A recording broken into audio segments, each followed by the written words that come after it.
రాజుగారు, ఈ ప్రపంచంలో, ఈ దేశంలోనే, ఈ రాష్ట్రంలో, ఆంధ్రప్రదేశ్లో, ప్రత్యేకంగా కడప జిల్లాలో పులివెందెలలో వైఎస్ వివేక హత్య కేసు సంచలనం.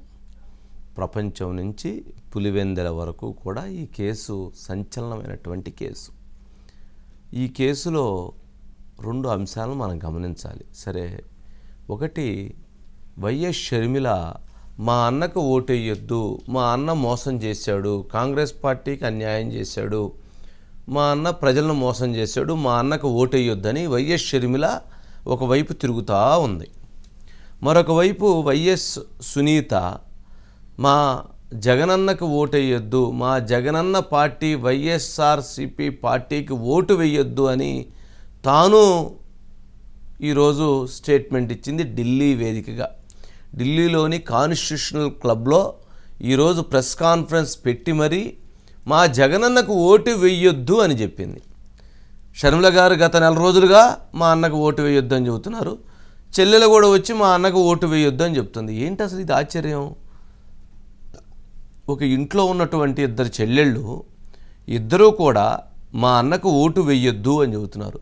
ఒకరేమన్నా మోసం చేశారని చెప్పని, అన్యాయం చేశారని చెప్పని షర్మిల చెప్తూ ఉంటే, వైఎస్ సునీత మా అన్న, మా జగనన్న, మా తండ్రి వైఎస్ వివేకానందరెడ్డి హత్యతో సంబంధం ఉంది, కావున మా అన్నకు ఓటు వేయవద్దు అని కోరుతూ ఉంది.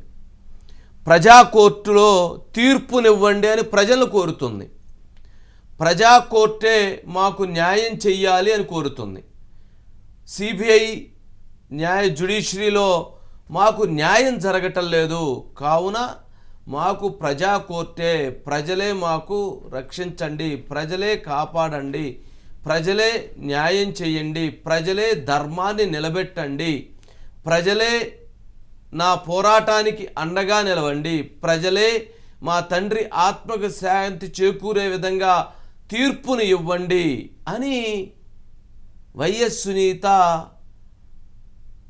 డిమాండ్ చేస్తుంది, ప్రజలను విజ్ఞప్తి చేస్తూ ఉంది, ప్రజలను కోరుతూ ఉంది, ప్రజలను ప్రాధేయపడుతూ ఉంది.